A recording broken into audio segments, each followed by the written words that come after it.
Imagina que las lágrimas que hoy nublan tu vista son, en realidad, las gotas que ablandan la tierra donde Dios sembrará tu mayor cosecha.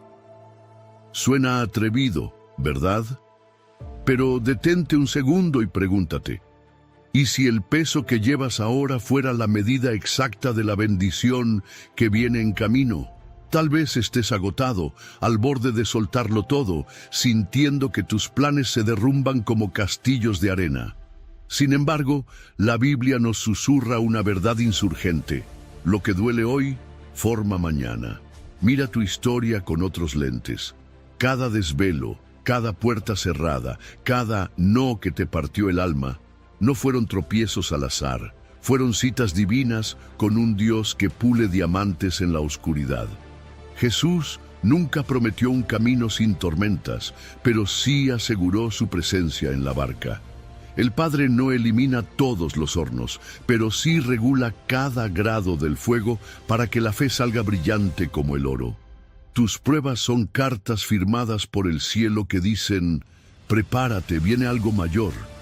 Así que, antes de sumergirnos en este viaje, declara en voz alta, en medio del dolor confío, Dios está diseñando mi bendición.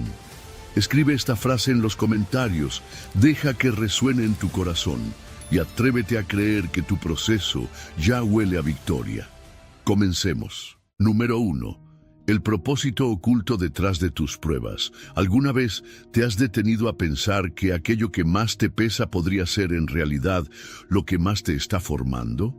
Lo que hoy te duele, lo que no entiendes, lo que parece detenerte o incluso romperte, puede estar siendo usado por Dios como la herramienta perfecta para prepararte para lo que viene. Santiago, en su carta, nos invita a una visión radicalmente distinta de nuestras pruebas. Hermanos míos, tened por sumo gozo cuando os halléis en diversas pruebas, sabiendo que la prueba de vuestra fe produce paciencia. Mas tenga la paciencia su obra completa, para que seáis perfectos y cabales, sin que os falte cosa alguna. Santiago 1. Este versículo no niega el dolor, no disfraza las lágrimas, ni pide que finjas felicidad. Habla de una alegría profunda, esa que nace no de lo que sientes, sino de lo que sabes. Una confianza inamovible en que Dios no improvisa con tu vida. Las pruebas, aunque incómodas, son oportunidades divinas disfrazadas de problemas. Son citas sagradas con la madurez, preparadas por un Padre que no quiere verte cómodo, sino completo. ¿Sabías que Dios no está tan interesado en tu comodidad como en tu carácter? Él ve más allá de lo que hoy puedes entender, y cada vez que atraviesas una dificultad, Él está moldeando algo dentro de ti que no podrías aprender de otra forma. La fe no se fortalece en los días fáciles, sino cuando parece que todo tiembla y tú decides permanecer. La palabra clave aquí es perseverancia. Ese músculo espiritual que no se activa en la teoría, sino cuando tienes que seguir creyendo sin ver. Cuando sigues orando, aunque parezca que el cielo está en silencio. Perseverar no es no sentir dolor, es avanzar a pesar de él. Y esa perseverancia, dice Santiago, no es un fin en sí mismo. Tiene una misión, llevarnos a la perfección, a la completitud. No hablamos de una perfección humana, sino de la transformación a la imagen de Cristo. Cada prueba revela áreas de tu vida que necesitan ser refinadas, como el oro en el fuego. ¿Te ha pasado que en medio de un problema sale a la luz tu impaciencia, tu orgullo, tu necesidad de control? No es casualidad. Las pruebas nos sacuden como un vaso con agua. No es la sacudida la que contamina, sino lo que ya estaba dentro. Dios permite esas sacudidas para mostrarte lo que hay que sanar, transformar, entregar. Y no todas las pruebas son iguales. Santiago dice que son diversas. Algunas son silenciosas como la ansiedad que nadie ve. Otras, escandalosas como una pérdida, una traición, una enfermedad. Pero todas, absolutamente todas, están diseñadas por un Dios que conoce exactamente qué parte de ti necesita crecer. No hay prueba sin propósito, no hay dolor sin diseño. Pero aquí está lo más profundo. No es la prueba la que te cambia, es tu respuesta ante ella. Puedes pasar por fuego y salir amargado, o puedes salir transformado. La diferencia no está en el tamaño del dolor, sino en tu perspectiva. Lo ves como un castigo o como una preparación, como una pérdida o como una poda que anticipa fruto. Recuerda que Santiago escribe esto a creyentes perseguidos, dispersos, asustados. Él sabía de lo que hablaba. No les dijo, todo saldrá bien. Les dijo, esto te está formando. Hoy, tú y yo recibimos esas mismas palabras. Quizás no puedes cambiar la situación, pero sí puedes decidir cómo caminarla, y esa decisión cambia todo. Entonces, puedes hoy mirar tu dolor con otros ojos. Podrías agradecer por esa prueba sabiendo que Dios no está lejos, sino trabajando en ti. No estás siendo castigado, estás siendo pulido. Lo que hoy te pesa, mañana te va a sostener. Dios te está entrenando para cargar bendiciones que ahora mismo no podrías ni sostener. Así que relájate, suelta el control, deja de pelear con el proceso y empieza a colaborar con él. Tu dolor tiene fecha de vencimiento, pero el carácter que está formando eso durará para siempre. Lo que ahora no entiendes, lo entenderás en la cima. Y cuando mires atrás, descubrirás que cada lágrima tenía propósito. Porque tus pruebas no son un freno, son la plataforma. Y lo que viene es bendición. Confía. Número 2. Tu dolor actual versus tu gloria futura. ¿Y si te dijera que el dolor que hoy estás enfrentando, por más insoportable que parezca, no se compara ni remotamente con la gloria que Dios ya preparó para ti? Pablo lo expresó con una convicción tan firme que no deja espacio para la duda. Pues tengo por cierto que las aflicciones del tiempo presente no son comparables con la gloria venidera que en nosotros ha de manifestarse. Romanos 8:18. Esta no es una frase optimista lanzada al aire para animar emocionalmente. Es un cálculo espiritual, una afirmación basada en una contabilidad divina que va mucho más allá de nuestra lógica humana. La palabra que Pablo usa, considero, en su idioma original, es logizomai, y no significa simplemente opino o creo. Es una palabra técnica que los contadores de la época utilizaban para hacer sumas exactas. Es como si el apóstol hubiera puesto en una balanza, de un lado, todo el sufrimiento que había atravesado, rechazo, cárceles, naufragios, traición, golpes, y del otro, la gloria que Dios le había prometido, y tras meditarlo, llegó a una conclusión inevitable. El dolor, por más real y crudo que sea, pesa muy poco al lado de lo eterno, porque el sufrimiento presente está limitado por el tiempo. Tiene fecha de caducidad. No es para siempre, aunque a veces lo parezca. Dios mismo se ha encargado de ponerle límites. Pero la gloria que se viene es eterna, abundante, transformadora, gloriosa. Es una gloria que no solo será visible, sino que se manifestará en nosotros. No como algo externo, lejano, intangible, sino como una realidad que viviremos en plenitud. Y eso cambia todo. La gloria que Pablo menciona no se trata únicamente de entrar al cielo como quien cruza una puerta y ya. Se refiere a la restauración completa de quienes somos, la redención de nuestros cuerpos, la plenitud de nuestra identidad en Cristo, la participación en la renovación de toda la creación. Es un nivel de vida tan profundo, tan perfecto, que cualquier sufrimiento que hayamos experimentado será visto con una nueva perspectiva, no con desprecio, sino con comprensión.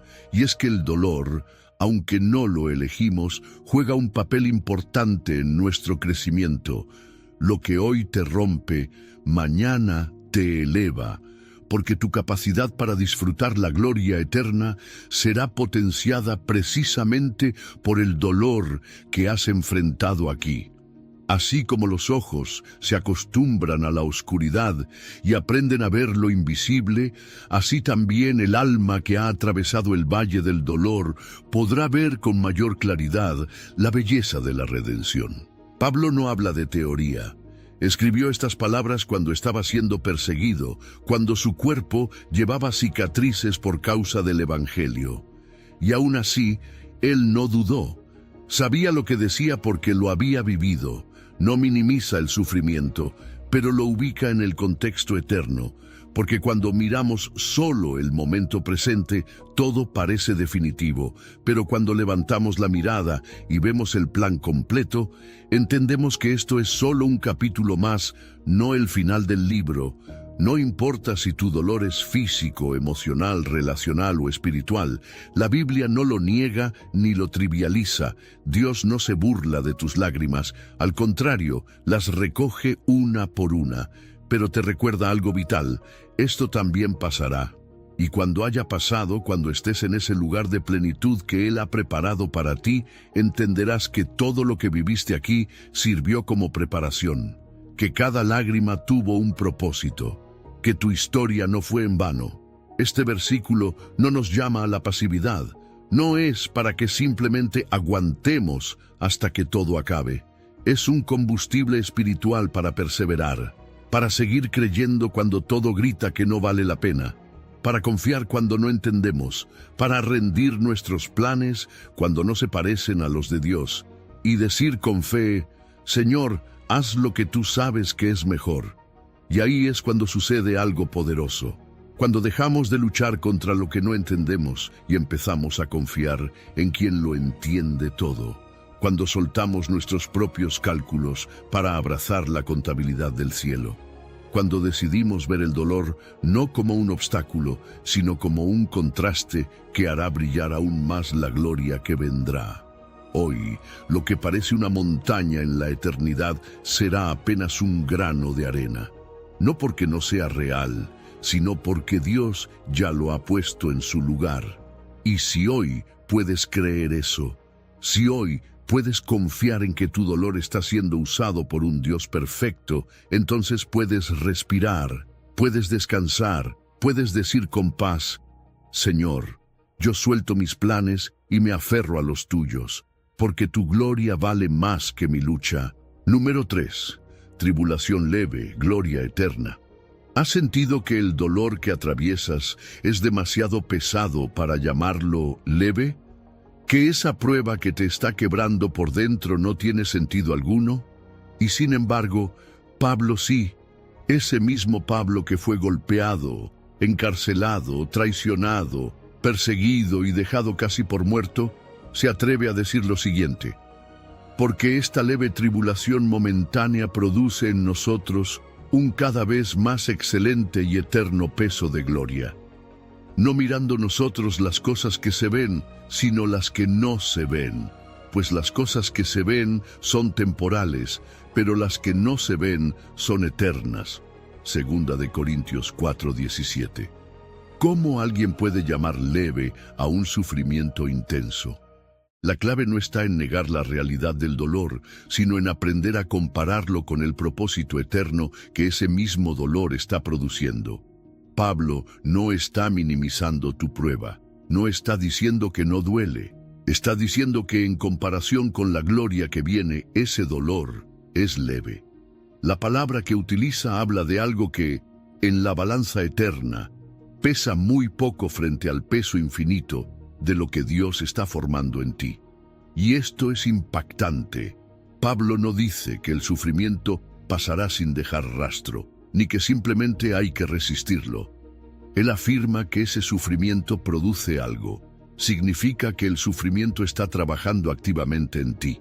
Está fabricando, moldeando, gestando algo eterno. Cada prueba que enfrentas no es un castigo ni un error en tu camino. Es un proceso que, si lo caminas con Dios, será parte vital de tu transformación. La tribulación momentánea no es inútil. Es la sala de entrenamiento espiritual, donde tu fe se estira, donde tu carácter se fortalece, donde tu visión se eleva. Pero para que esta transformación ocurra, tienes que aprender a mirar lo invisible, y eso es lo que más cuesta. Porque todo lo visible, el problema, el dolor, la pérdida, el miedo grita, lo invisible, el propósito, el crecimiento, la eternidad susurra. Por eso Pablo nos recuerda, no miramos lo que se ve, sino lo que no se ve. Este versículo nos invita a cambiar el lente, a dejar de evaluar nuestra vida por lo inmediato y empezar a interpretarla por lo eterno. Porque todo lo visible es temporal. Las lágrimas que hoy caen pasarán. El diagnóstico que hoy te golpea pasará. El rechazo que hoy te hiere pasará. Pero lo que Dios está formando en ti, en medio de eso permanece. Eso te prepara para una gloria que no se desvanece, que no caduca, que no tiene sombra de pérdida. Y esa gloria no es cualquier cosa. Pablo dice lo siguiente: una gloria que sobrepasa todo límite, más allá de toda medida imaginable. Lo que Dios tiene preparado para ti no es simplemente mejor que tu dolor, es inmensamente superior, tan grande que cuando lo veas, mirarás hacia atrás y dirás, valió la pena.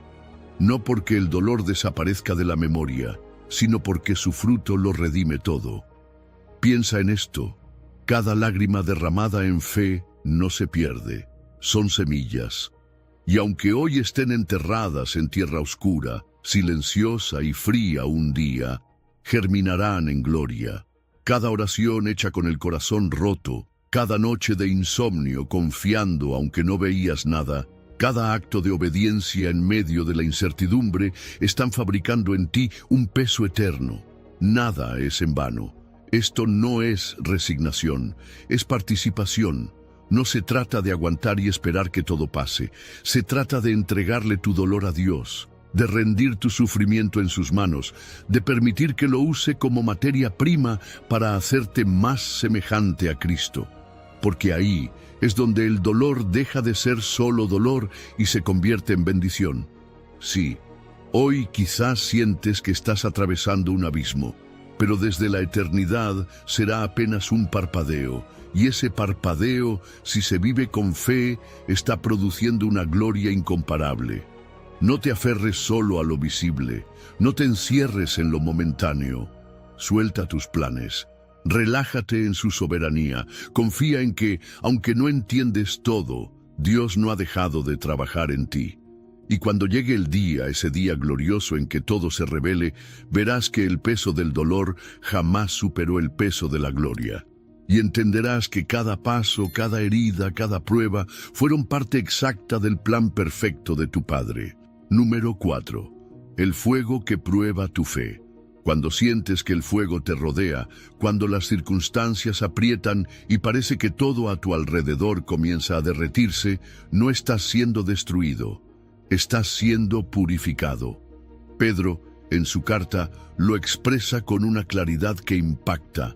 Por lo cual vosotros os alegráis, aunque ahora por un poco de tiempo, si es necesario, tengáis que ser afligidos en diversas pruebas, para que sometida a prueba vuestra fe, mucho más preciosa que el oro, el cual aunque perecedero se prueba con fuego, sea hallada en alabanza, gloria y honra cuando sea manifestado Jesucristo. Primera de Pedro 1:6. ¿Has visto cómo el oro se purifica? No se pule con agua ni con suavidad. Se pone al fuego, un fuego que no destruye sino que revela, porque el calor intenso no solo derrite, también separa, saca a la superficie lo que no pertenece. Así es nuestra fe. Podemos decir que creemos, que confiamos, que seguimos a Dios, pero no es hasta que llega la prueba que realmente descubrimos la calidad de esa fe. Lo que el fuego hace con el oro, lo hace la adversidad con nuestra confianza en Dios. Pedro nos dice que ese fuego tiene un propósito triple: prueba, purificación y valoración. No es una prueba para que Dios sepa si somos fuertes. Él ya lo sabe.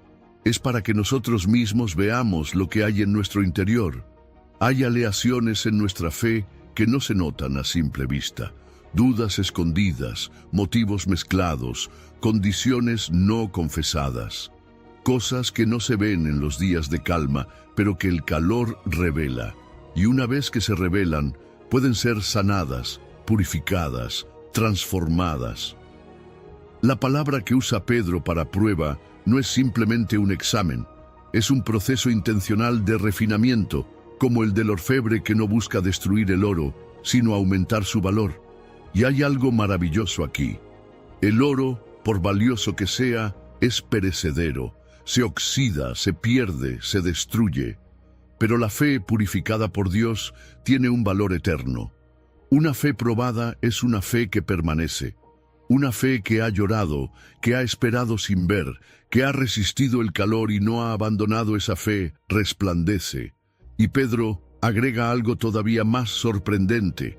Esa fe, cuando Jesucristo se manifieste, será hallada en alabanza, gloria y honra. No solo para Él, sino también en nosotros. Dios no solo está formando algo para su gloria, sino que está preparando una recompensa eterna para ti. Esa honra futura está directamente conectada con tu fidelidad presente.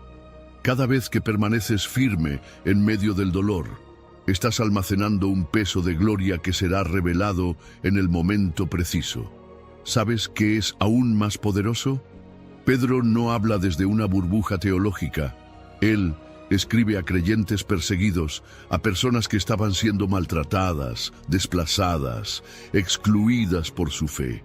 Ellos no estaban enfrentando inconvenientes leves, estaban siendo probados al extremo. Y sin embargo, Pedro les dice, alégrense, no porque el sufrimiento sea agradable, sino porque su resultado es garantizado, porque Dios no permite pruebas al azar.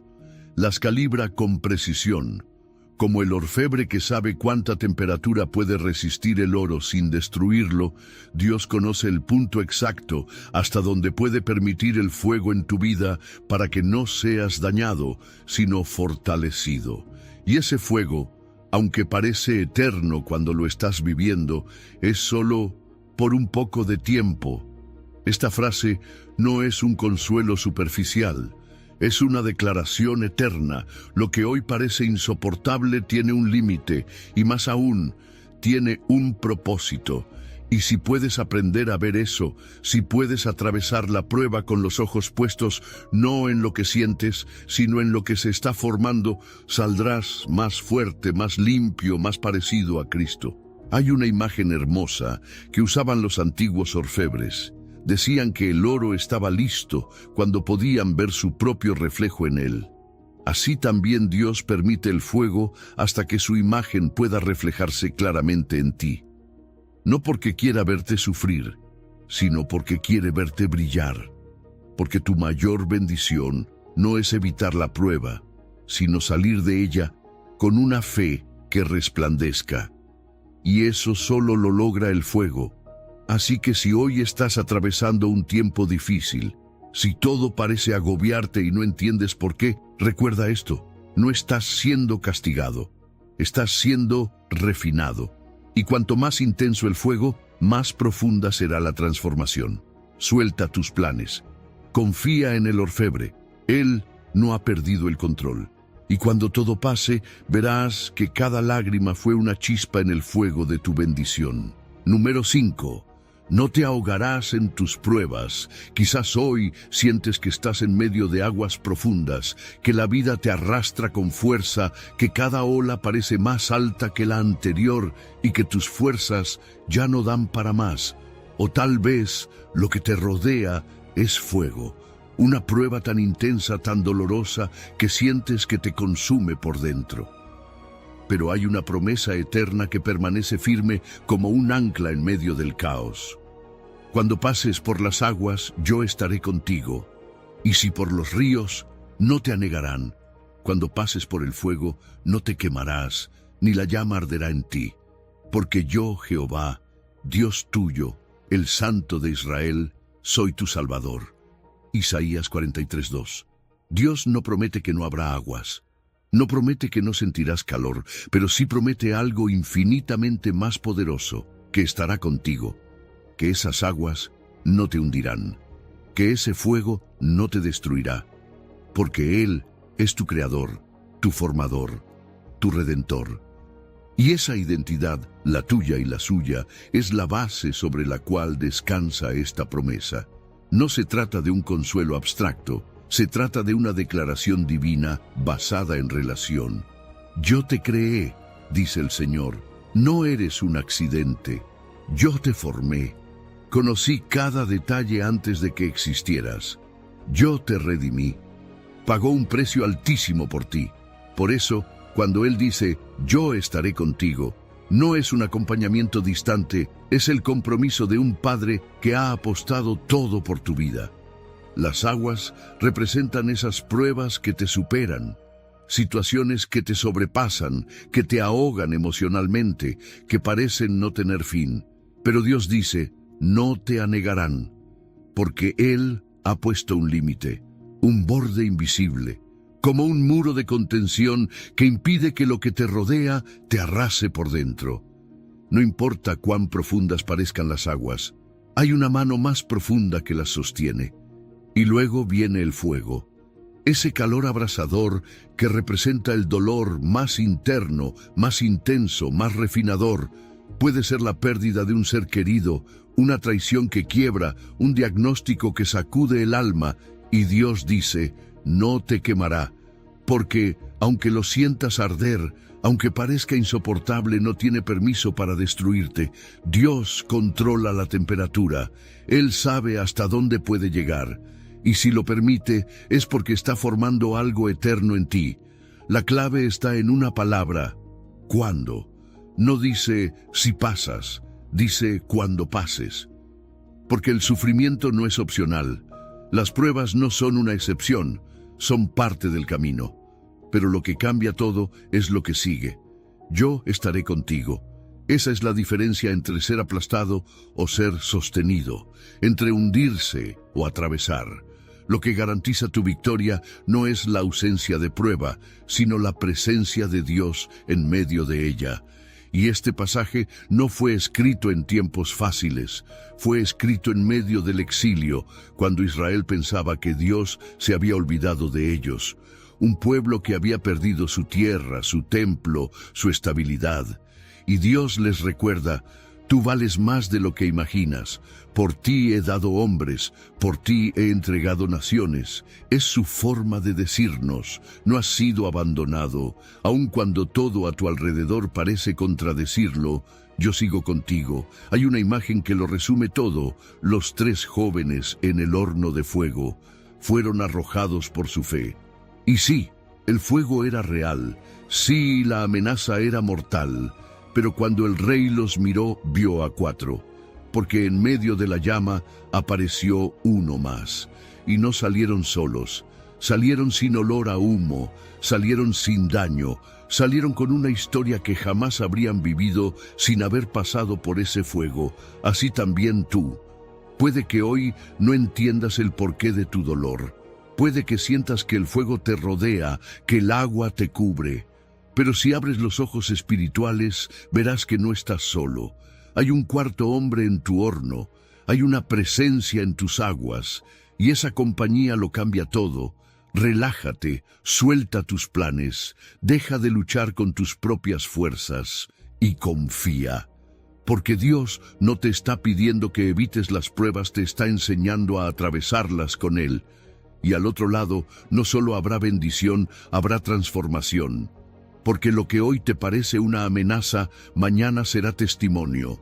Y lo que hoy duele, será la evidencia de que el fuego no te consumió, porque estabas sostenido por aquel que nunca falla. Número 6. Muchas son las aflicciones, pero hay liberación. ¿Has notado que apenas sales de una dificultad, otra ya está a la vuelta de la esquina? Que parece que no hay descanso, que justo cuando crees que podrás respirar, aparece un nuevo conflicto, una nueva pérdida, un nuevo desafío. No es casualidad, es parte del proceso. Y no estás solo, el salmista lo sabía. David, un hombre conforme al corazón de Dios, escribió, muchas son las aflicciones del justo, pero de todas ellas le librará Jehová. Salmo 34, 19. Este versículo no edulcora la vida del creyente, no promete una existencia fácil, no dice que si eres justo, si confías en Dios, te librarás de todo problema. Al contrario, afirma con claridad, muchas son las aflicciones, no pocas, no algunas, muchas. Y eso ya nos da una pista fundamental. Las pruebas no son un desvío, son parte del camino. La aflicción no es un error del sistema, es una herramienta en manos del Padre. David no habla desde la teoría, él sabía de aflicciones. Fue perseguido por un rey que quería matarlo, traicionado por su propio hijo. Enfrentó guerras, injusticias y también las consecuencias de sus propios errores. Y aún así no perdió la fe. No porque fuera fuerte por sí mismo, sino porque había descubierto un patrón. Cada aflicción traía consigo una liberación.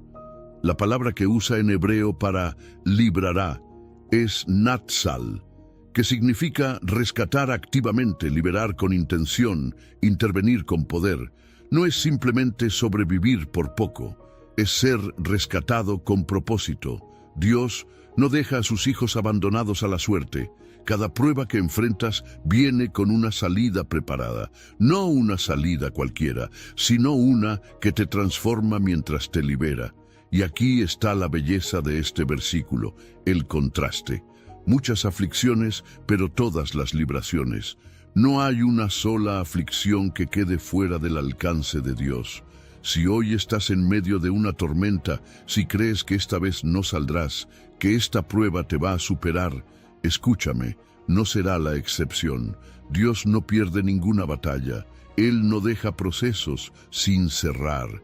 No hay herida que no pueda sanar, no hay valle donde su mano no te alcance. Ahora bien, ser justo no significa ser perfecto, significa estar en relación correcta con Dios, significa confiar, buscar, depender. David falló muchas veces, pero nunca dejó de regresar a Dios. Por eso pudo escribir este salmo, porque su justicia no estaba en su comportamiento impecable, sino en su fe viva, su corazón arrepentido y su confianza constante. Y hay algo más, el ciclo. Este versículo no describe una única gran liberación que te resuelve la vida para siempre. Habla de un patrón, aflicción, liberación, otra aflicción, otra liberación. Así es como se forma tu fe. Así es como se profundiza tu relación con Dios. Como la respiración, inhalas una prueba, exhalas un testimonio, entras a un valle, sales con una victoria. Y cada vez que Dios te libra, tu confianza se fortalece, tu historia crece, tu fe se afirma. Y es cierto, la liberación no siempre significa que la circunstancia cambie.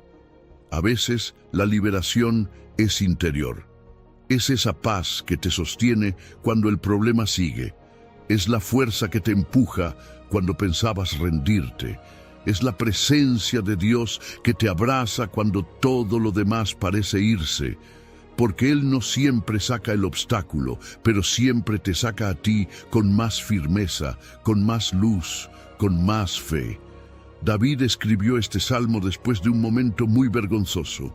Había fingido estar loco para escapar de un rey, y aún en medio de esa escena tan humana, tan imperfecta, Dios lo libró.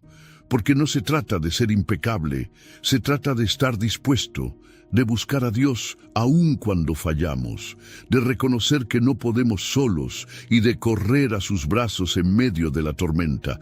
Así que no te sorprendas si después de una liberación viene otra prueba. No es retroceso, es parte del diseño, es formación. Dios está entrenando tu alma para confiar, no solo cuando todo está bien, sino especialmente cuando todo parece mal. Él te está enseñando a caminar sobre el agua, no cuando el mar está quieto, sino cuando hay viento y olas, porque ahí es donde se revela su poder. Hoy quizás estás en medio de una de esas muchas aflicciones, pero recuerda esto, si aún no has visto la salida, no es porque Dios se olvidó, es porque todavía está trabajando. y su liberación será perfecta, no a tu modo, pero sí a su tiempo, porque tu dolor, tus pruebas, tus lágrimas están preparando la plataforma para tu próxima bendición. Confía, respira.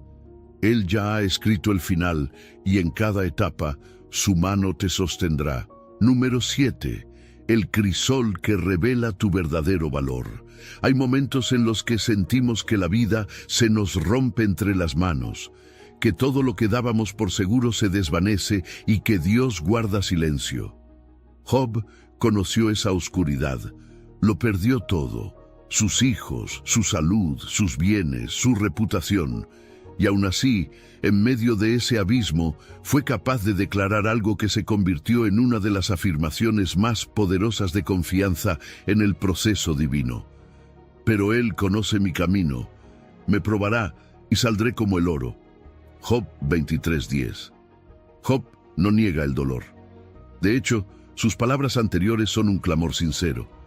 Si voy al oriente, no está allí, y si al occidente, tampoco lo hallo. Está diciendo, no lo veo, no lo siento, no entiendo lo que está haciendo, y sin embargo confía. Porque aunque él no puede ver a Dios, está seguro de que Dios lo ve a él. Él conoce mi camino, no solo mis pasos, también mis pensamientos, mis emociones, mis miedos, mis dudas. Dios no está indiferente. Está observando con amor cada parte del proceso, y ese proceso, aunque no lo parezca, tiene un propósito. No es castigo, es refinamiento. Job usa la metáfora del oro, un metal precioso, valioso, pero que necesita pasar por fuego para que su verdadero valor salga a la luz. Porque el oro ya es oro antes del fuego, pero el calor revela lo que estaba oculto, la belleza, la pureza, el brillo. Así también tú. Lo que estás viviendo no te convierte en alguien valioso, simplemente está revelando el valor que ya hay en ti. El dolor no te define, el fuego no te destruye, está revelando quién eres en verdad. La palabra probará no significa castigar, significa evaluar, verificar, purificar con intención. El refinador de metales no pone el oro al fuego para dañarlo, sino para transformarlo. Ajusta la temperatura, vigila el tiempo, no aparta sus ojos del crisol porque sabe que un segundo de más puede destruir lo que ha estado formando. Así también Dios no se distrae, no se olvida de ti. Él conoce el calor exacto que tu alma puede resistir. Él sabe hasta cuándo dejarlo. Él tiene el control total del proceso y hay algo más poderoso todavía. Job no dice, si me prueba quizás salga como oro. Él dice, saldré como oro. Es una declaración de certeza. No ve a Dios, no tiene respuestas, no encuentra sentido, pero decide confiar en el resultado, en que todo esto lo está llevando a un lugar mejor, a una versión más fuerte, más firme, más pura de sí mismo. Esa es la fe que transforma, no la que entiende todo, sino la que se sostiene en medio de la incertidumbre. Este versículo también nos recuerda que la prueba tiene un límite. Cuando me haya probado, es decir, hay un antes y un después. No dura para siempre, no es interminable. Hay un momento en que el refinador detiene el fuego, porque ha visto en ti lo que quería ver, porque su imagen empieza a reflejarse en tu vida, como el orfebre antiguo que sabía que el oro estaba listo cuando podía ver su rostro reflejado en la superficie. Así también Dios espera ver en ti su carácter, su amor, su propósito. Ahora, esto no significa que no puedas llorar, que no puedas preguntarte por qué. Job lo hizo. Se lamentó, gritó, cuestionó, pero lo hizo desde una fe que, aunque herida, se mantuvo viva. A veces pensamos que confiar en Dios significa sentirnos bien todo el tiempo, pero no es así. Confiar es permanecer, incluso cuando el alma está en cenizas. Es decirle a Dios, no entiendo lo que estás haciendo, pero no me voy. Sé que estás aquí, y sé que esto tiene sentido, aunque ahora no lo vea. Si hoy estás en ese fuego, si sientes que la vida te está quebrando, quiero decirte algo. No estás solo. Dios está cerca.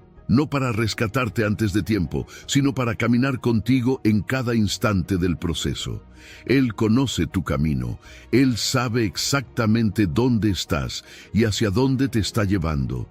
Y si hoy decides soltar tus planes, relajarte en su soberanía y confiar, entonces también tú saldrás como oro. No porque el fuego no haya dolido, sino porque el fuego no fue el final, fue la herramienta. Y cuando todo termine, te verás al espejo y descubrirás que no solo sobreviviste, te convertiste en lo que Dios siempre vio en ti. Un reflejo de su gloria, una obra terminada. Oro puro.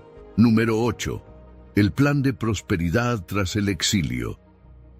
Te sientes como si estuvieras en un exilio, lejos de tus sueños, de tu propósito, de la vida que pensaste que tendrías, como si algo te hubiera sacado de tu tierra prometida y te hubiera plantado en un lugar desconocido, incómodo y doloroso. Si es así, este mensaje es para ti, porque fue exactamente en ese contexto de pérdida, de confusión, de desorientación que Dios le dijo a su pueblo: porque yo sé los pensamientos que tengo acerca de vosotros, dice Jehová, pensamientos de paz y no de mal, para daros el fin que esperáis. Jeremías 29:11. Este versículo no fue escrito en tiempos de victoria, ni en medio de una celebración. Fue parte de una carta dirigida a exiliados en Babilonia, personas que lo habían perdido todo, su tierra, su templo, su estabilidad. Estaban lejos de casa, bajo el dominio de un imperio enemigo, preguntándose si Dios todavía estaba con ellos.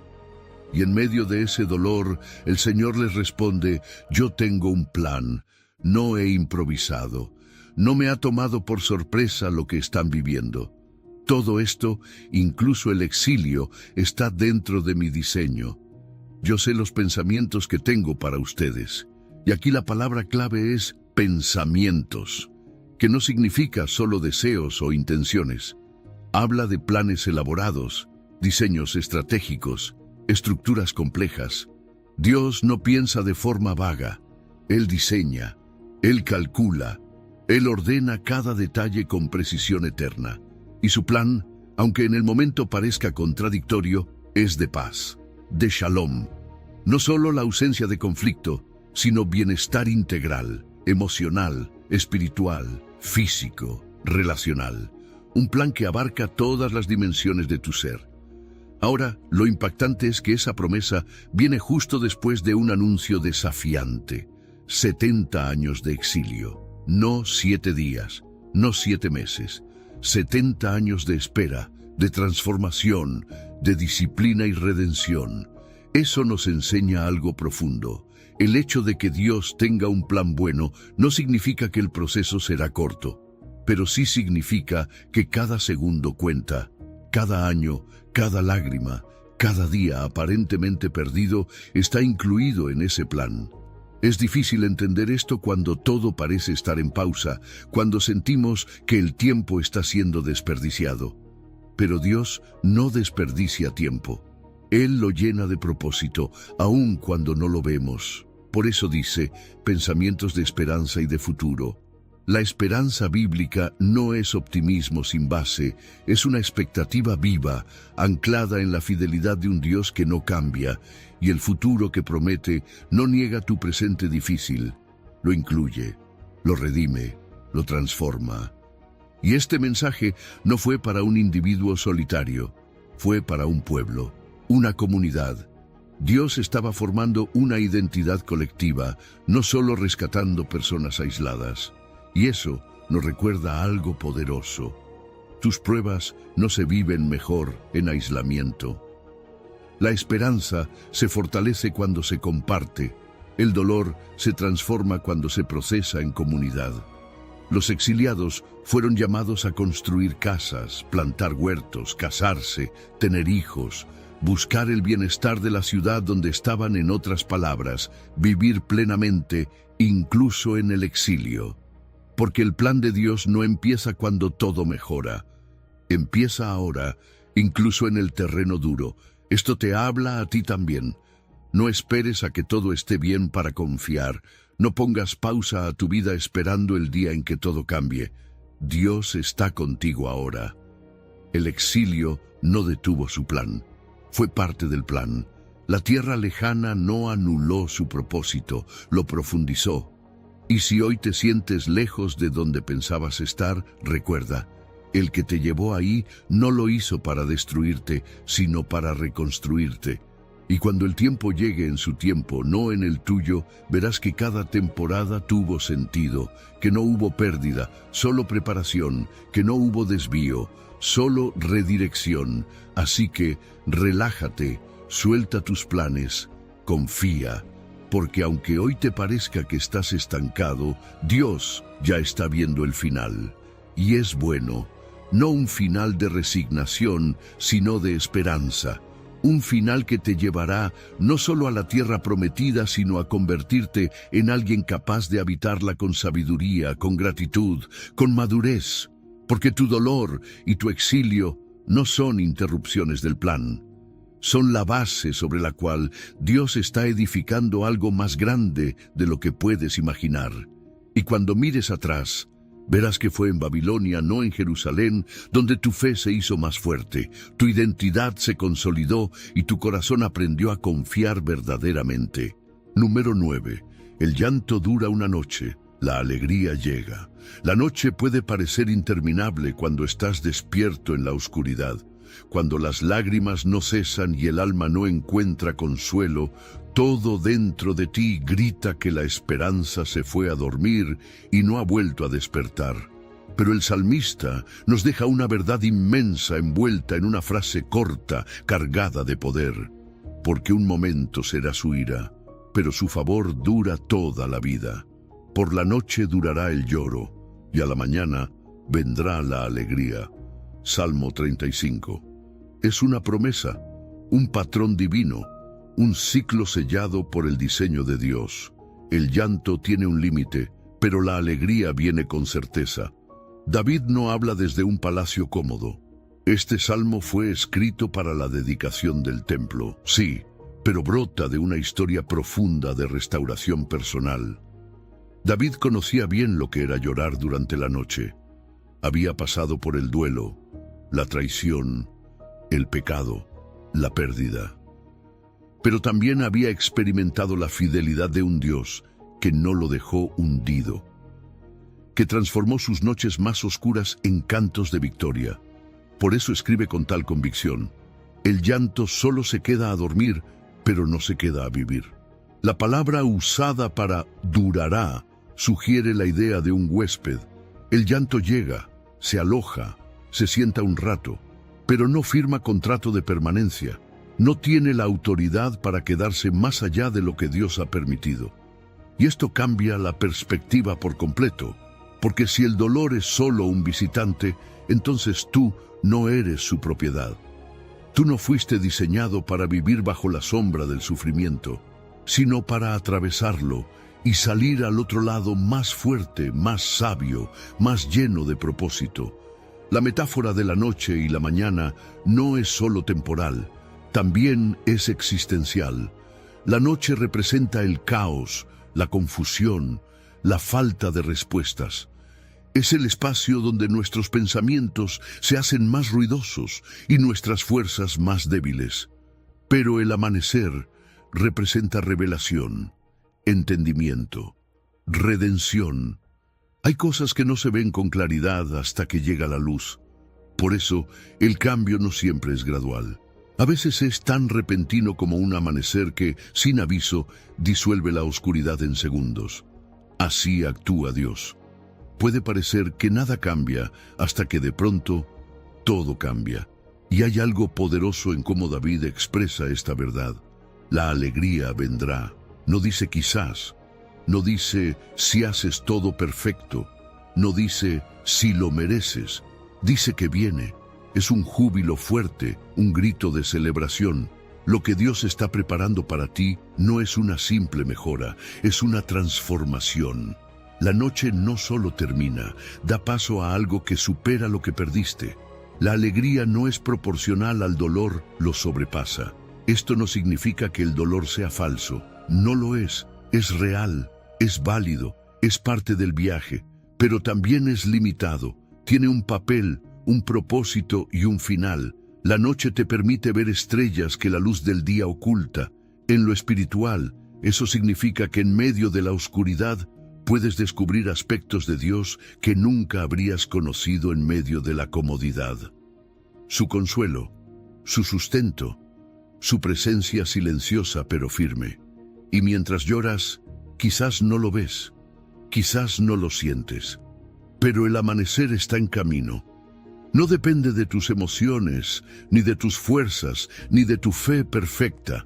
Depende del diseño eterno de Dios, que estableció que la oscuridad nunca tendría la última palabra, que la tristeza puede visitarte, pero no definirte, que el dolor puede quebrarte, pero solo para prepararte para una bendición mayor. Así que si hoy estás en esa noche, no te desesperes.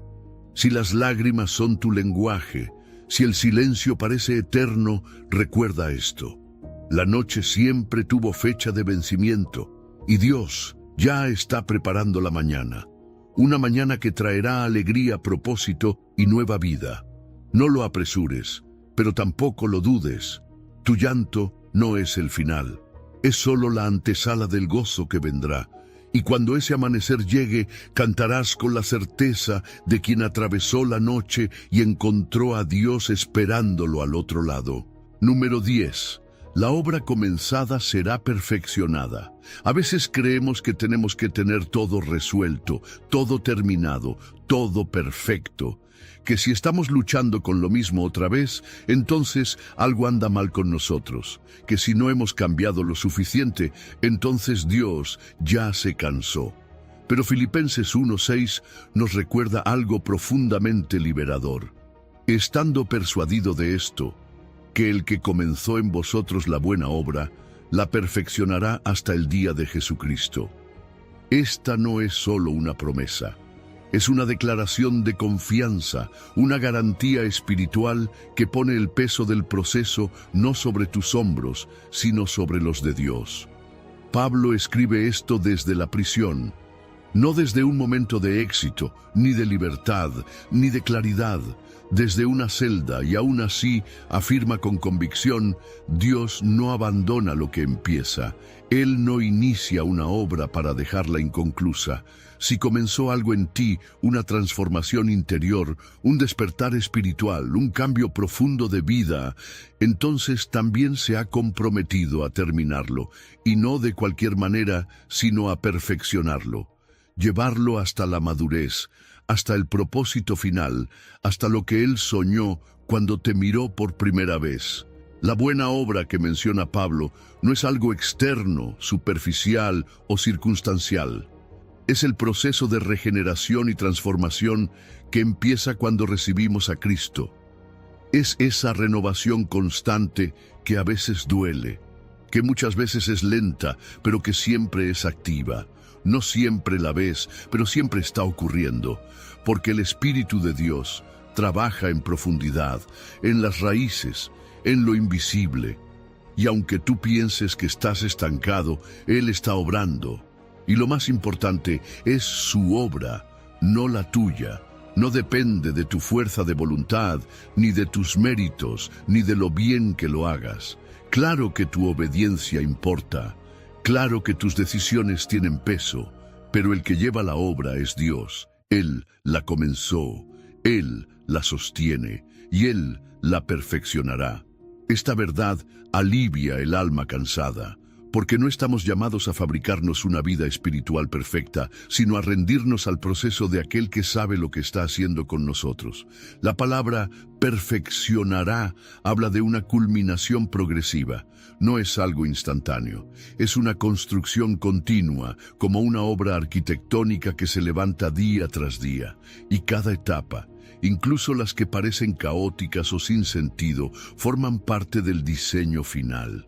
Como un escultor que talla con precisión, Dios está puliendo cada parte de tu carácter, cada prueba, cada espera, cada derrota, cada victoria. Todo está esculpiendo la imagen de Cristo en ti. El texto también habla de una fecha, hasta el día de Jesucristo.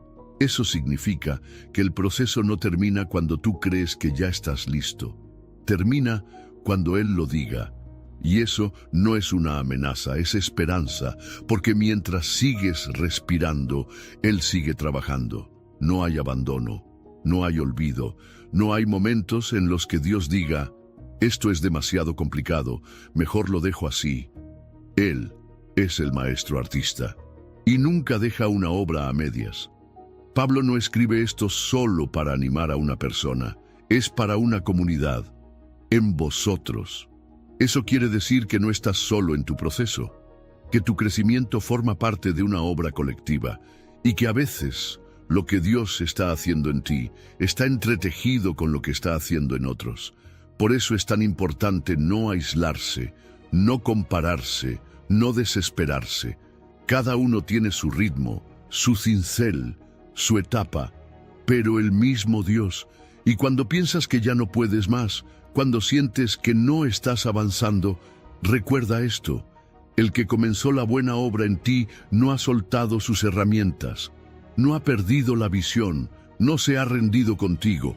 Él no es un obrero improvisado, es el arquitecto del universo y tú eres su proyecto más preciado. Relájate, suelta tus planes, deja de intentar arreglarte tú solo, confía en el proceso, porque aunque hoy solo veas bloques sin forma, Él ya tiene en mente la catedral. Aunque solo veas polvo, Él ya ve belleza. Aunque tú dudes de ti, Él jamás ha dejado de ver en ti lo que vale la pena completar. La obra no ha terminado, y el que la empezó no se irá hasta verla perfecta. Número 11. Consolados para consolar. ¿Te has preguntado alguna vez por qué Dios permitió ese dolor tan específico en tu vida? Esa pérdida que te rompió por dentro, esa traición que marcó tu corazón, esa enfermedad que te cambió por completo. A veces, en medio del sufrimiento, todo lo que pedimos es que pase rápido, que termine ya. Pero Dios no solo consuela para que sanes, Dios consuela para que puedas consolar. Como dice 2 Corintios 1:3, bendito sea el Dios y Padre de nuestro Señor Jesucristo, Padre de misericordias y Dios de toda consolación, el cual nos consuela en todas nuestras tribulaciones, para que podamos también nosotros consolar a los que están en cualquier tribulación, por medio del consuelo con que nosotros somos consolados por Dios. Dios transforma nuestro dolor en ministerio. Lo que un día te hizo llorar, mañana será el canal por el que alguien más reciba esperanza. No porque tú seas fuerte, sino porque sabes lo que es estar débil, porque pasaste por ahí, porque sentiste lo mismo. Y eso te da algo que ningún libro ni teoría puede darte: autoridad para consolar. Cuando tú hablas desde el lugar donde fuiste roto, tus palabras cargan poder. No son simples frases, son testimonio vivo de que Dios puede restaurar lo que parecía irremediable. El consuelo de Dios no fue diseñado para terminar en ti. Es como un río, llega para llenarte, pero está hecho para seguir fluyendo. El consuelo verdadero no se acumula, se comparte. Lo que tú has vivido, esa lucha que pensaste que era solo tuya, puede ser exactamente lo que otra persona necesita escuchar para no rendirse. Tus cicatrices, esas que intentaste esconder por vergüenza o dolor, son en realidad credenciales espirituales, marcas de donde Dios te rescató, pruebas de que su amor fue más fuerte que la herida. Y esto no es algo abstracto. Pablo, quien escribe estas palabras, no está hablando desde un púlpito adornado, sino desde el fondo de su propia experiencia de sufrimiento. Fue perseguido, apedreado, encarcelado, traicionado, y aún así dice: Dios me consoló, y no se queda ahí. Dice: y ahora puedo consolar a otros. Ese es el ciclo: tribulación, consuelo, ministerio. No termina contigo, se expande, se multiplica. Porque el reino de Dios se construye así, con lágrimas redimidas, con dolores restaurados, con historias que se convierten en caminos para otros. El texto comienza llamando a Dios Padre de misericordias y Dios de toda consolación. Eso nos recuerda que su naturaleza no es castigadora, sino compasiva. Él no se queda mirando desde lejos. La palabra consuelo significa literalmente ser llamado al lado de. Dios se sienta contigo en el dolor, te acompaña en el silencio, llora contigo si es necesario, pero también te levanta, te fortalece, te transforma y luego te envía, no como alguien perfecto, sino como alguien que sabe qué hacer cuando todo parece estar perdido. Y el consuelo no es solo emocional, no es solo sentirnos un poco mejor, es fortaleza espiritual, es poder para seguir, para resistir, para crecer. A veces creemos que consolar es decir algo bonito, pero en el reino, consolar es compartir fe, compartir presencia, compartir verdad. Es decir, yo estuve ahí, yo también me quebré, pero Dios me sostuvo y va a sostenerte a ti también. Este patrón no es nuevo, es el mismo que vivió Jesús. Él sufrió primero, fue quebrantado, fue humillado, y por eso puede ser nuestro sumo sacerdote compasivo. Él entiende, Él sabe, y desde su sufrimiento brota toda consolación. Nuestra historia se entrelaza con la suya. Cuando somos consolados, participamos de su obra redentora. Y cuando consolamos a otros, continuamos su ministerio en la tierra. Así que si hoy te preguntas por qué tuviste que pasar por eso, quizás la respuesta no sea solo para ti. Quizás haya alguien esperando tu testimonio, alguien cuya vida cambiará cuando escuche lo que Dios hizo contigo. Porque las heridas que el enemigo quiso usar para destruirte, Dios las ha reclamado como herramientas de sanidad, y lo que parecía ser tu final puede ser el inicio del propósito más profundo de tu vida. No guardes tu historia, no escondas tus cicatrices, no subestimes el poder de tu proceso, porque cuando el consuelo que recibiste fluye hacia otros, entonces tu dolor se convierte en bendición. Y en lugar de preguntarte por qué sufriste, empezarás a ver que fuiste elegido para consolar, para acompañar, para sanar, porque cuando Dios consuela, también llama. Y cuando llama, lo hace con propósito. Número 12. La cadena divina, tribulación y esperanza. Nadie quiere pasar por tribulaciones, pero en el reino de Dios, el sufrimiento no es un accidente ni una interrupción del plan, es parte del diseño. Romanos 5:3 revela una secuencia poderosa que muchos pasamos por alto.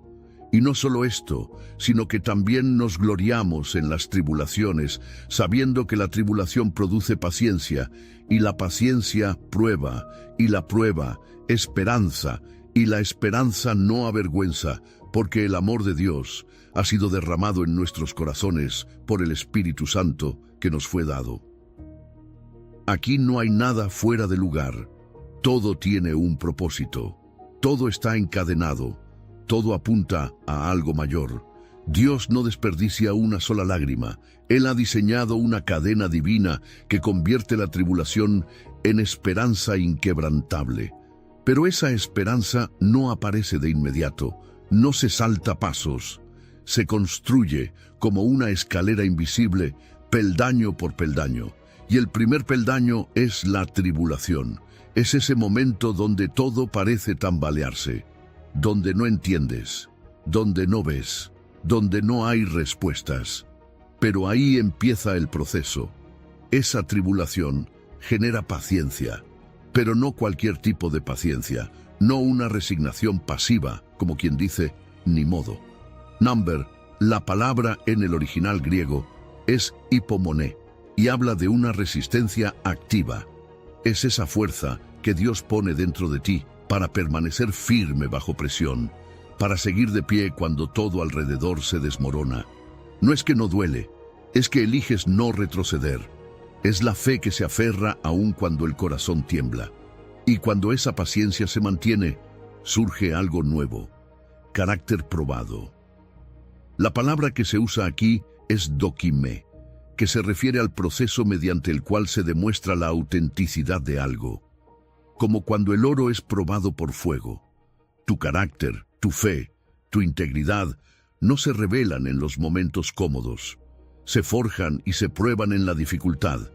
En la tribulación sale lo que hay en tu interior, pero también es en ella donde Dios transforma lo que hay en ti. Esa presión revela, pero también moldea, te fortalece, te purifica, te hace real. No hay atajos para tener carácter probado. No se consigue con palabras bonitas, sino con fidelidad en medio de la tormenta. Y cuando ese carácter es formado, entonces surge esperanza. Pero no cualquier esperanza, no una ilusión frágil que depende de que las cosas salgan bien, no una expectativa humana que se derrumba si hay malas noticias. Esta es una esperanza que no avergüenza, una que permanece incluso si el panorama no cambia, porque no está basada en lo visible, sino en el amor que el Espíritu Santo ha derramado en tu corazón. Es como si cada etapa de la prueba fuera enterrando más profundamente una semilla de certeza, y cuando florece no hay nada que la pueda mover. Pablo no dice que simplemente soportamos las tribulaciones.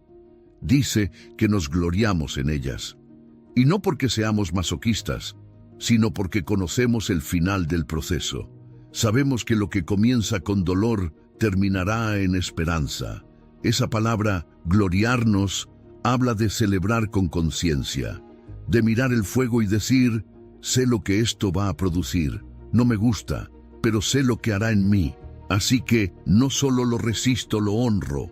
Esa es la mentalidad del reino, y no lo hacemos solos. El amor de Dios es derramado activamente mientras atravesamos este proceso. El Espíritu Santo no es solo un testigo lejano, es un consolador presente. Él fortalece, renueva y asegura que lo que estás viviendo no será en vano. Cada paso en esta cadena tiene un propósito eterno. No importa qué tan oscuro parezca el primer peldaño, si no te sueltas de la mano de Dios, te llevará hasta el último, hasta esa esperanza que permanece. La tribulación es como la presión aplicada a una esponja, saca lo que ya está dentro. Pero cuando el Espíritu Santo habita en ti, Él va reemplazando lo que hay en tu interior. Lo que sale de ti con el tiempo no será más desesperación ni enojo, sino firmeza, mansedumbre, amor, fe.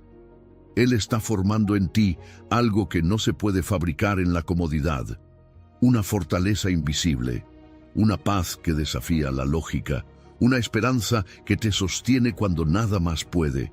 Así que si hoy estás en medio del dolor, recuerda esto, no es el final, es el inicio de un proceso, un peldaño, y cada peldaño que subes te acerca más a esa esperanza que no falla. No aceleres la cadena, no te saltes la formación, porque si permaneces saldrás transformado y tu esperanza no será una emoción pasajera, será una convicción profunda, firme y eterna, y nadie te la podrá quitar. Número 13. Nuevas son cada mañana sus misericordias. Cuando la oscuridad parece no tener fin, cuando lo perdido ya no puede recuperarse, cuando las ruinas de lo que un día fue nos rodean y parecen gritar derrota, justo ahí, en ese momento, la voz del profeta Jeremías se alza con una declaración que desarma la desesperanza. Por la misericordia de Jehová no hemos sido consumidos, porque nunca decayeron sus misericordias. Nuevas son cada mañana, grande es tu fidelidad. Estas palabras no nacieron en una mañana tranquila ni desde un palacio cómodo. Jeremías las pronunció con el alma rota, mientras contemplaba los restos humeantes de Jerusalén, la ciudad santa que había sido arrasada. Fue testigo de la ruina, del colapso, del dolor colectivo y personal, pero incluso en ese valle profundo de pérdida, él pudo ver una verdad eterna. Dios no ha dejado de ser fiel, y si aún respiramos, si aún nos despertamos un nuevo día, es porque sus misericordias se han renovado una vez más. Y aquí está el milagro oculto en la rutina diaria. Cada mañana no es solo una repetición del ciclo del sol, es una proclamación silenciosa de la fidelidad de Dios. Aunque tú no lo sientas, aunque tus emociones estén apagadas, aunque tus fuerzas estén mermadas, cada nuevo amanecer trae consigo una dosis fresca de compasión celestial. Y esa misericordia no se recicla, es nueva, es específica para el hoy, es suficiente para lo que enfrentarás. No es fuerza acumulada, es fuerza asignada para este día. Dios, como lo hizo con el maná en el desierto, no te da una tonelada de gracia para almacenar en la mochila de tu fe. Te da lo justo y necesario para el presente, porque quiere que dependas de Él día a día, porque en esa dependencia se profundiza la relación. Porque cuando ya no puedes por ti mismo y te ves obligado a mirar al cielo por provisión, descubres que nunca estuviste solo, solo necesitabas mirar más arriba. Las misericordias de Dios no evitan que pasemos por el valle, pero sí impiden que seamos consumidos por él. Hay un límite puesto por la mano del Creador. Tu dolor tiene una medida, tus lágrimas tienen un tiempo, tu prueba tiene una fecha de expiración. Y si hoy estás de pie, aunque temblando, aunque sin respuestas, aunque cargado de preguntas, eso es prueba suficiente de que su fidelidad te sostiene. No estás aquí por suerte, estás aquí porque la fidelidad de Dios sigue activa sobre tu vida. Esa misericordia está vinculada al vientre materno. Es decir, las misericordias de Dios son tiernas, protectoras, como las de una madre que cuida y resguarda a su hijo aún en medio de la fragilidad. No estás soportando lo que vives por resistencia emocional. Estás siendo sostenido por un amor que te rodea, que te abriga, que te levanta. Y lo más poderoso es que esta renovación no depende de tu comportamiento. No necesitas ganártela. Es un acto del carácter inmutable de Dios. Su fidelidad no cambia porque tu ánimo cambia. Su fidelidad no se retrae porque tu fe flaquea. Su fidelidad es grande, firme, constante, y cada mañana ahí está, esperando que abras los ojos para decirte suavemente: aquí estoy. Lo que necesites hoy, yo lo tengo. Así que si hoy sientes que no puedes más, si la tristeza pesa como una losa sobre tu pecho, si la ansiedad te repite que no hay salida, quiero que recuerdes esto. Cada mañana es una promesa viva, una oportunidad nueva, una expresión tangible de que Dios no ha terminado contigo, que esta prueba no te destruirá, que este dolor no es el final, que esta etapa no define tu historia. La oscuridad tiene su hora, pero no tiene la última palabra. Porque la misericordia de Dios sí la tiene, y esa misericordia está programada para visitarte de nuevo mañana, y pasado mañana, y cada día hasta que llegue el amanecer definitivo de tu victoria. Aguanta, respira, descansa, porque si hoy volvió a amanecer, también volvió a renovar su fidelidad contigo. Número 14. Los que siembran con lágrimas, con alegría, segarán. Hay lágrimas que caen al suelo en silencio, sin que nadie las vea, pero el cielo las cuenta una por una. Y en el reino de Dios, ninguna lágrima es en vano. El Salmo 126 nos entrega una imagen tan poderosa como esperanzadora. Los que sembraron con lágrimas, con regocijo, segarán. No dice quizás. No dice si tienes suerte. Dice que el dolor que has sembrado, si fue entregado con fe, con perseverancia, con propósito, inevitablemente dará fruto. Esta no es una promesa poética, es un principio espiritual, uno que conecta tu llanto de hoy con tu alegría de mañana. Las lágrimas, en este pasaje, no representan debilidad, sino siembra. Son actos de fe en estado líquido. Cada lágrima derramada en oración, cada noche de insomnio donde no dejaste de creer, cada paso doloroso que diste hacia adelante cuando todo en ti quería rendirse, todo eso es siembra. Y en el diseño de Dios, la semilla regada con dolor es la que más profundamente echa raíces. Dios no solo ve tu siembra, Él la honra. El proceso no es instantáneo. En la agricultura, uno no siembra en la mañana y cosecha por la tarde. Entre la lágrima que cae y la risa que llega hay tiempo. Estaciones. Procesos invisibles bajo tierra. Así es también en lo espiritual. Tú lloras, tú siembras, y aunque parece que nada cambia, algo está germinando. Porque el que sembró volverá. No solo regresará, sino que regresará cargando sus gavillas.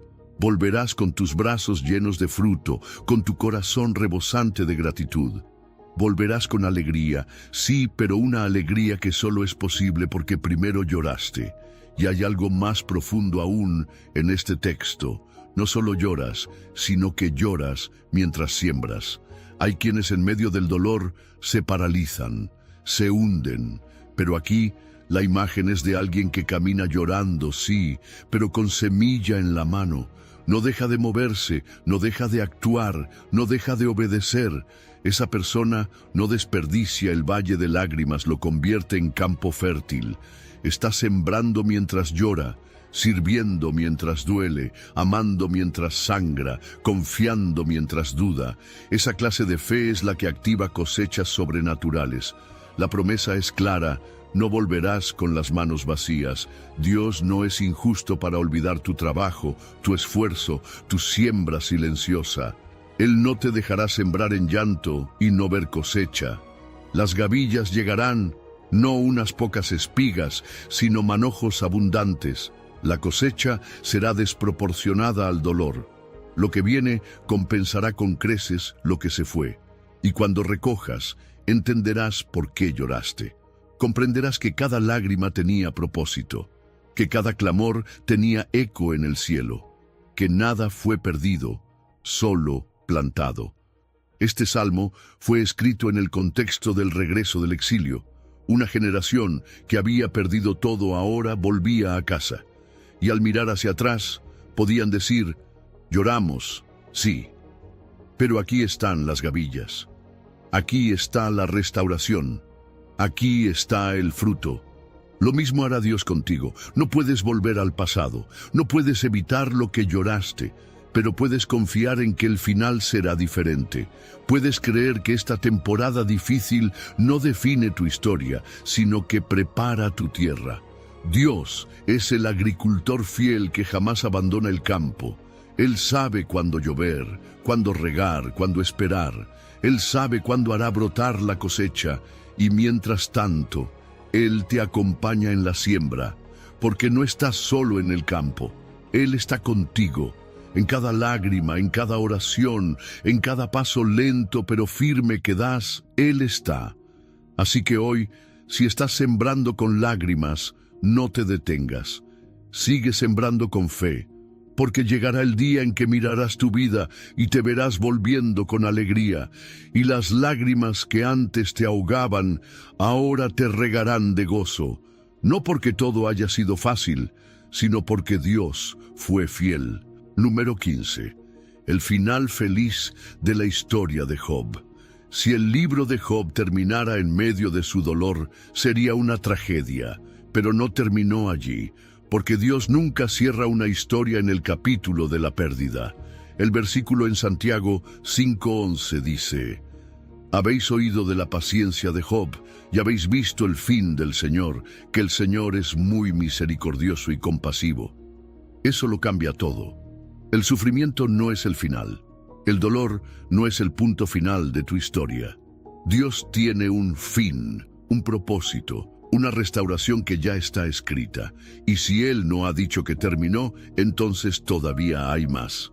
La historia de Job es una de las más extremas en la Biblia. Perdió todo: hijos, salud, riqueza, estabilidad, todo colapsó en un instante.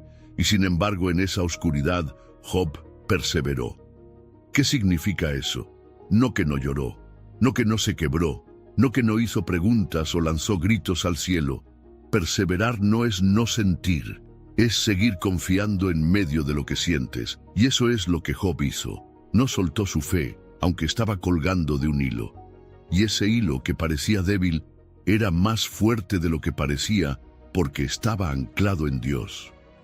Santiago no dice solo que Job fue paciente, dice que fue bienaventurado. Esa palabra, Macarios, es más que estar feliz, es una dicha profunda que no depende de lo que ocurre fuera, sino de lo que Dios hace dentro. ¿Sabes por qué Job fue llamado bienaventurado? Porque cuando parecía que lo había perdido todo, ganó algo que nadie podía arrebatarle, una revelación más profunda del carácter de Dios. Al final de su proceso, dijo: «De oídas te había oído, mas ahora mis ojos te ven». Y esa visión clara de Dios, es la bendición mayor que nació del crisol de su prueba. Pero hay más. Job no solo fue restaurado espiritualmente, fue restaurado en todo lo que había perdido y con el doble. Dios no solo le devolvió lo perdido, sino que le multiplicó. Porque así es el fin del Señor. No es una simple recuperación, es una restitución abundante. El final feliz de Job no es solo una historia antigua, es un patrón eterno, un modelo de cómo Dios obra en quienes lo aman, aun cuando todo parezca perdido. Job pasó de las cenizas al honor, del quebranto a la plenitud, de la confusión a la claridad. Y eso no fue casualidad, fue compasión. Porque ese es otro mensaje clave del versículo. El Señor es muy misericordioso y compasivo. Cuando estamos en medio del dolor, es fácil pensar que Dios está distante o incluso indiferente.